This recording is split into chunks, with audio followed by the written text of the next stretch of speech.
여러분 잠깐! 영상 시청하시기 전에 구독과 좋아요 부탁드립니다. 알림 설정까지 잊지 마세요. 그럼 재밌게 시청하세요. 안녕하십니까. 신의 한수 김정기의 세계전망대 시작합니다. 오늘 주제는 이수혁 주미 북한 대사인가? 한미동맹이 우리의 살길이다 입니다. 이수혁 주미 대사가 국회 외교통일위원회의 화상국감에서 미중 사이에 한국도 선택을 할 수 있는 나라라는 과거 발언을 해명하는 과정에서 메가톤급 폭탄을 터뜨렸습니다. 구체적으로 보면은요, 한국이 70년 전 미국을 선택했기 때문에 앞으로도 70년간 미국을 선택해야 하는 게 아니라 미국을 사랑할 수 있어야, 우리 국익에 도움이 돼야 미국을 선택하는 것이라고 말했습니다. 참으로 황당한 발언이죠. 우선에 역사적 사실에 대한 심각한 오류를 지적하지 않을 수가 없습니다. 70년 전 우리 한민족은 그야말로 선택의 여지가 없었습니다.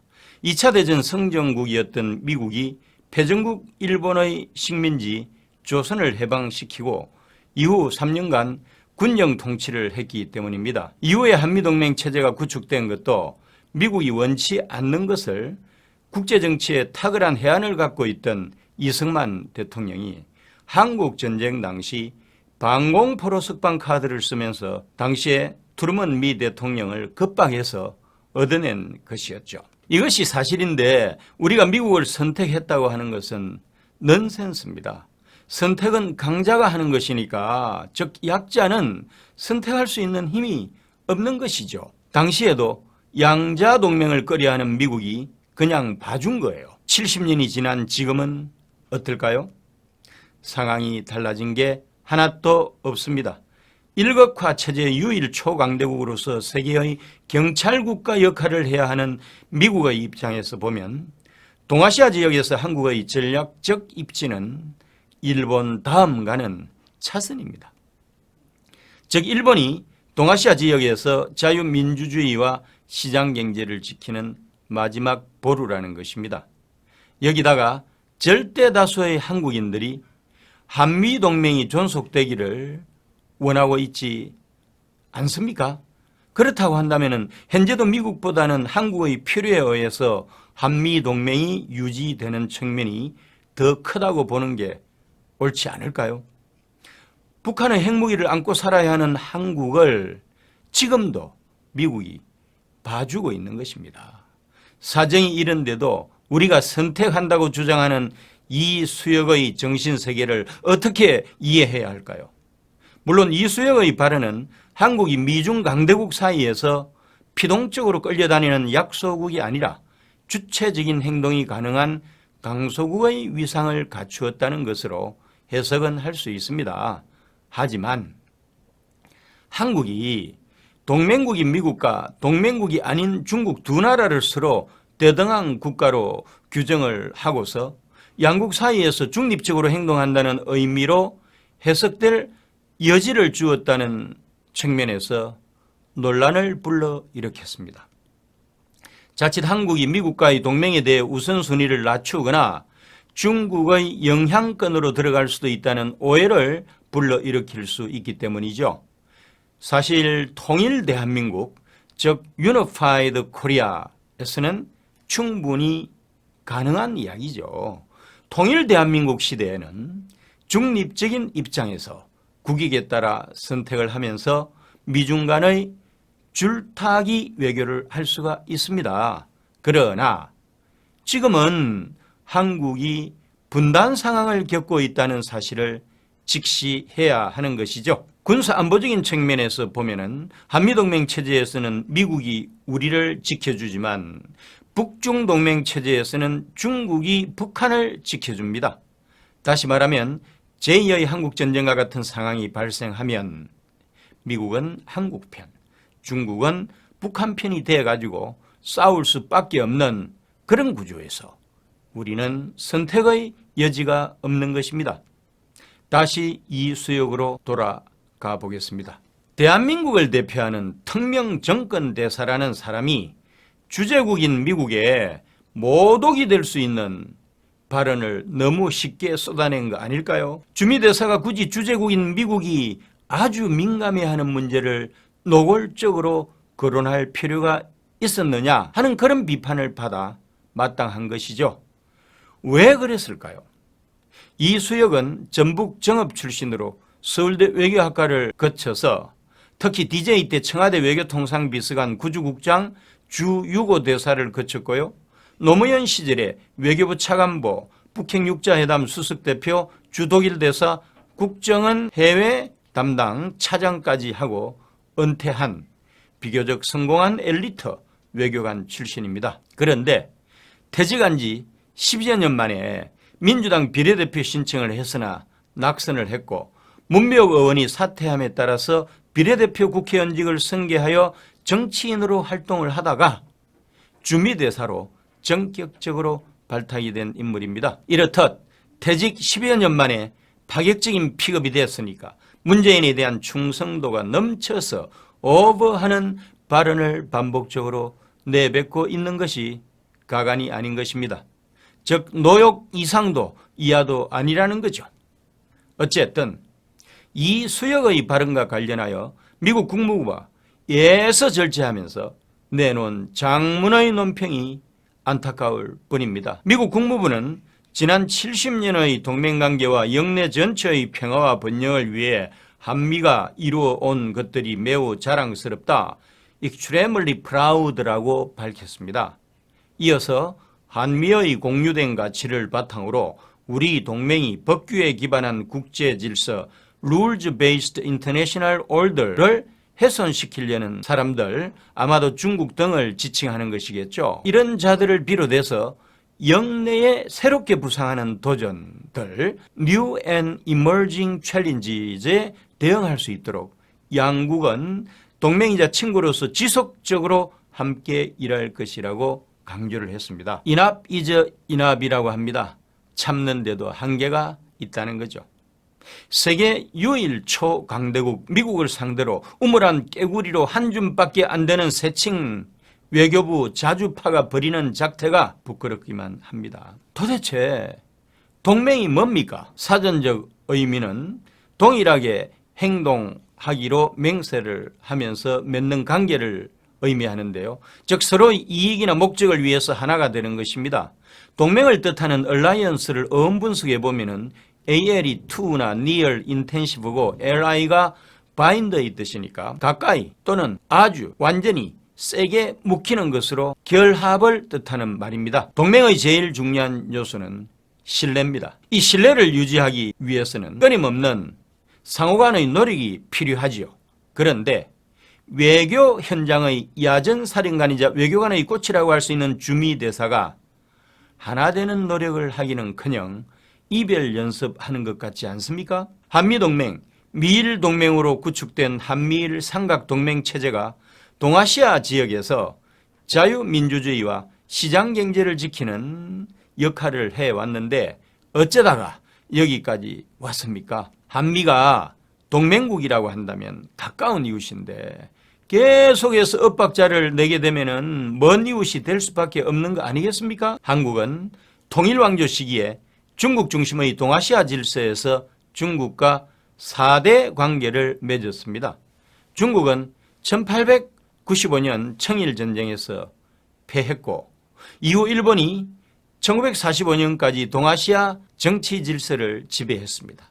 일본은 동아시아 국가 최초로 영국과 1902년 1차, 1905년 2차에 걸쳐서 영일 동맹을 맺었습니다. 당시에 세계 최강국이었던 영국이 러시아의 남하를 견제하기 위해서기도 했지만은 내용적으로 보면은 영국은 청해, 일본은 대한제국에 대해서 각각 특수한 이익을 서로 인정해 주는 것이었죠. 비록 동맹은 아니지만은 카스라 테프트 협약도 미국은 필리핀에, 일본은 대한제국에 대한 지배를 상호 인정한 것으로서 메이지 유신에 성공한 후에 청일전쟁과 러일전쟁에서 승리한 일본이 세계 주력 국가들의 승인하에 한반도 식민화를 추진을 하고 세계의 열강으로 우뚝 서는 직접적인 계기가 되었습니다. 이렇듯 국제 무대에서 강대국과의 동맹 체제는 긴유한 것이고요. 특별한 경우가 아니고서는 강대국이 약소국과 양자 동맹 맺지 않습니다. 1945년 2차 대전이 끝나고 세계는 영, 퍼, 독, 러를 중심으로 한 다극화 체제에서 미, 소를 중심으로 한 양극화 체제로 급속하게 전환이 됐습니다. 특히 민주주의 진영을 대표했던 미국은 유럽의 경우 북대서양 조약기구인 나토를 통해서 다자 동맹을 결성했고요. 아시아는 한국, 일본, 필리핀과 양자 동맹으로 갔습니다. 세계 최강국인 미국과 양자 동맹으로서 일본은 2차 대전 전범 국가로서 관리 차원에서 1951년 미일 안전 보장 조약을 체결했고, 필리핀은 미국의 반세기에 걸친 식민지로서 1951년 미 필리핀 상호 방위 조약을 체결했다고 하지만 한국이 미국과 1953년 한미 상호 방위 조약을 체결하고 양자 군사 동맹 체제로 들어간 것은 앞서 언급을 했듯이 한국 전쟁 당시에 이승만 대통령이 한미 동맹에 관심이 없었던 트루먼을 상대로 방공포로 석방이라고 하는 성부수를 던져 가지고 얻어낸 캐거였습니다. 한미 동맹의 근간이 되는 한미 상호 방위 조약에 따라서 주한미군이 한반도에 주둔을 하게 됐고요. 이는 제2의 한국전쟁의 발발을 방지하면서 한국 입장에서는 안보 무임승차를 가능하게끔 했지요. 그래서 한국의 지도자들이 전후에 신생 독립국가로서는 유일하게 1950년대는 이승만이 정치적으로 민주국가의 토대를 구축하는 데 성공을 했고, 1960년대와 70년대는 박정희가 경제적으로 산업국가의 기반을 다지게 되었습니다. 이런 기적의 역사를 만들어낸 것은 전적으로 미국과 함께 했기 때문이 아니었을까요? 결론입니다. 한반도의 지정학은 우리에게 줄서기를 강요합니다. 어쩌면 이것이 우리 한민족의 숙명인지도 모르겠습니다. 생존 비책이 따로 없어요. 세계의 중심 질서와 함께하는 것입니다. 즉 힘이 제일 센 쪽에 붙는 것이죠. 미국은 현재도 세계의 정치 질서, 경제 질서, 군사 질서를 압도적으로 주도하고 있습니다. 미국은 세계에서 유일하게 상권 분립에 의한 견제와 균형 시스템이 작동하고 법치가 구현되는 민주국가고요. 새로운 산업혁명을 창출해낼 수 있는 과학기술력과 대표적인 기축통화인 달러를 무한대로 찍어내면서 금융을 장악하고 있는 국가고요.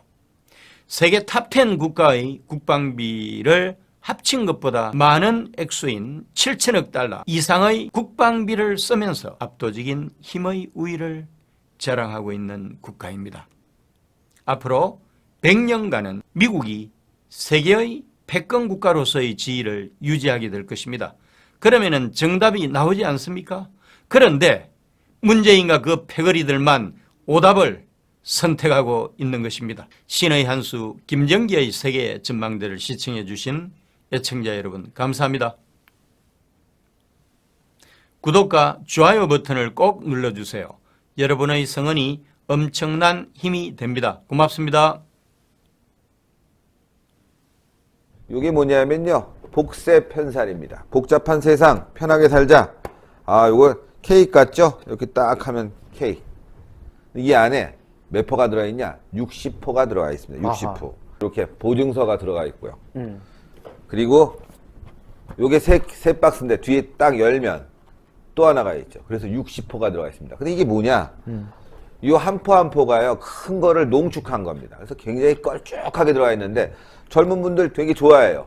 일단 케이스가 멋있지 않습니까? 그리고 안에가 간편하게 돼 있습니다. 그래서 건강 지키실 수 있을 때 지켜야 됩니다. 자, 우리 유채링이 이제 어제도 네, 먹었지만. 고맙습니다. 자, 이게 복세편살이요. 여러분들께서 늘 저희가 광고해드렸지만은 구전녹용의 엑기스 버전입니다. 여러분들께서 저희 흔히 광고로 말씀드렸던 그 구전녹용 구전녹용 이런 거 있지 않습니까? 그 한 포를 여기에 담아냈다. 얼마나 껄쭉한지 잘 안 떨어져요. 이렇게 해도. 그만큼 농축되어 있는 이 녹용 성분, 그리고 무엇보다도 이 녹용이 어느 녹용이냐? 러시아 알타이고화국 아바이스크 녹용, 중앙아시아 쪽에 위치하고 있는데요. 그곳에서 정말 혹한의 시베리아 추위를 견뎌낸, 그래서 밀도감이 매우 훌륭한 러시아산 원용, 아바이스크산 원용을 이용해서 만들어낸 것이 바로 이 구존녹용 복세편살이라는 거.